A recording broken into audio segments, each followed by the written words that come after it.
అందరికీ నమస్కారం. మాధురీస్ ఫుడ్ ల్యాబ్కి స్వాగతం.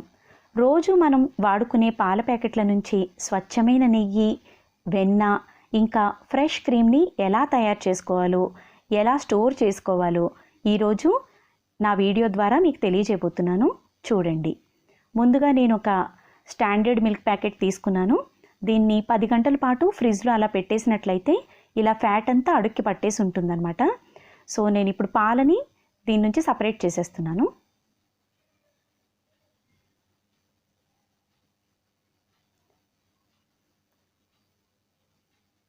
ఇప్పుడు మీరు గమనించినట్లయితే ఈ పాల ప్యాకెట్ కడుగునంతా కూడా ఆ క్రీమ్ అంతా పట్టుంది కదా, దీన్ని నేను ఒక గిన్నెలోకి ట్రాన్స్ఫర్ చేసుకుంటున్నాను.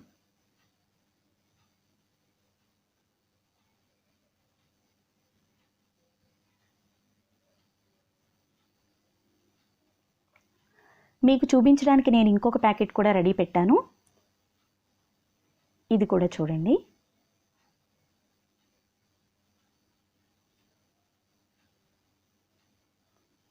చూసారు కదా, ఇదే ఫ్రెష్ క్రీము. ఈ స్టేజ్లో మీరు ఏదైనా రిచ్ కర్రీస్ వండుకున్నప్పుడు, పన్నీర్ బటర్ మసాలా, పాలక్ పన్నీర్ లాంటివి చేసినప్పుడు చక్కగా పైన టాపింగ్ లాగా దీన్ని యూస్ చేసుకోవచ్చు. దీన్ని విప్డ్ క్రీమ్లా కూడా యూస్ చేసుకోవచ్చు. నేను దీనితో ఒక కేక్ని ప్రిపేర్ చేశాను, చూడండి.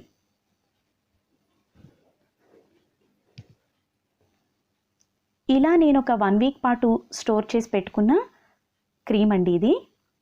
దీన్ని నేను వెన్న ప్రిపరేషన్కి రెడీ చేస్తున్నాను. ముందుగా దీన్ని బాగా కాచేసుకుని పాలల్లో వేసి కాచేస్తే ఇలా మేగడ తయారైందనమాట. ఈ మందపాటి మేగడనంతా కూడా పక్కకు పెట్టి నేను పెరుగు తోడు పెట్టేశాను. చూసారు కదా, పైనంతా ఆయిలీగా ఎలా తయారైందో. దీన్ని ఫ్రిడ్జ్లో స్టోర్ చేసుకుంటే ఇలా తయారవుతుంది. దీన్ని డీప్ ఫ్రిడ్జ్లో మాత్రమే స్టోర్ చేయండి. ఇప్పుడు దీంతో వెన్న ఎలా తయారు చేయాలో చూపిస్తాను. ముందుగా మిక్సీ జార్లో ఐస్ క్యూబ్స్ వేసుకోండి. అలాగే ఈ తయారు చేసిన ఈ క్రీమ్ ఉంది కదా, దీన్ని ఇందులోకి ట్రాన్స్ఫర్ చేసేసుకోవాలి.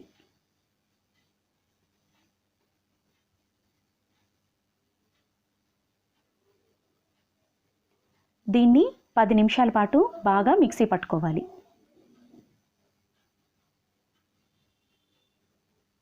అయిపోయింది. ఎలా వచ్చిందో చూద్దాము.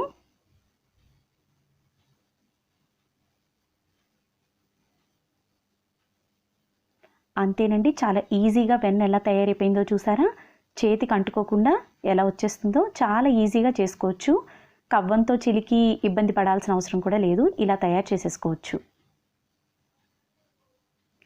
ఈ స్టేజ్లో మీరు బటర్ కుకీస్లో లేదంటే కేక్స్లో ఏదైనా మీకు ఇష్టమైన వంటకాల్లో బటర్ని యూస్ చేయొచ్చు. నేనైతే దీన్ని నెయ్యిని తయారు చేయడం కోసం రెడీ చేశాను మీకు చూపించడానికి.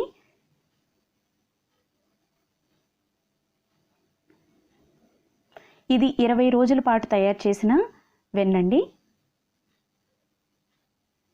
ముందుగా ఒక మందపాటి గిన్నె తీసుకుని ఈ వెన్ననంతా కూడా అందులోకి ట్రాన్స్ఫర్ చేసేసుకోవాలి.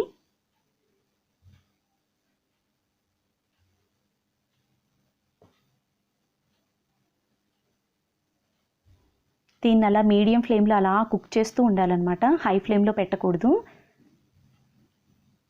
మనకు మంచి సువాసన గల వెన్న, నెయ్యి రావాలంటే కొంచెం ఓపికగా మనం చేసుకోవాలన్నమాట.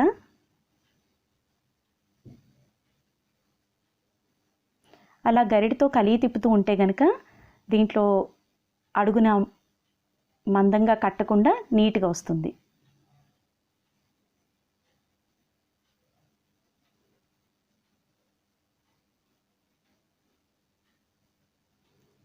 గరిటతో అలా కలిగి తిప్పుతూ ఉంటే కనుక డస్ట్ పార్టికల్స్ ఏమైనా ఉన్నా అడుగుకి వెళ్ళిపోయి ఓ మూలకు చేరుతాయి. సో అలా గరిటతో తిప్పుతూ ఉంటే మీకు ఫ్రెష్ నెయ్యి అంతా కూడా పక్కకు వచ్చేస్తుంది. ఇప్పుడు 4 మెంతి గింజలు అందులో యాడ్ చేసుకుని స్టవ్ ఆఫ్ చేసేసుకుని చల్లారనిద్దాం.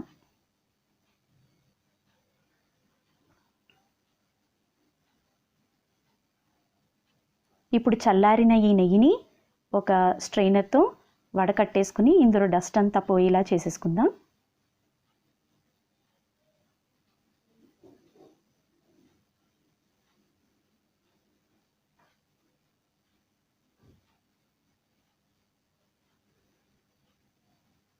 ఈ నెయ్యిని నేను ఒక ఎయిర్ టైట్ జార్లోకి ట్రాన్స్ఫర్ చేస్తున్నాను.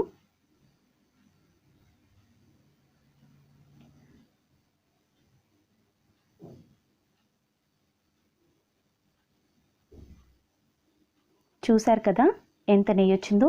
కేవలం స్టాండర్డ్ మిల్క్తోనే ఇంత వచ్చిందండి. మీరు ఫుల్ క్రీమ్ మిల్క్తో అయితే ఇంకా ఎక్కువ వస్తుంది. నా వీడియో మీకు నచ్చినట్లయితే please like, share and subscribe my channel.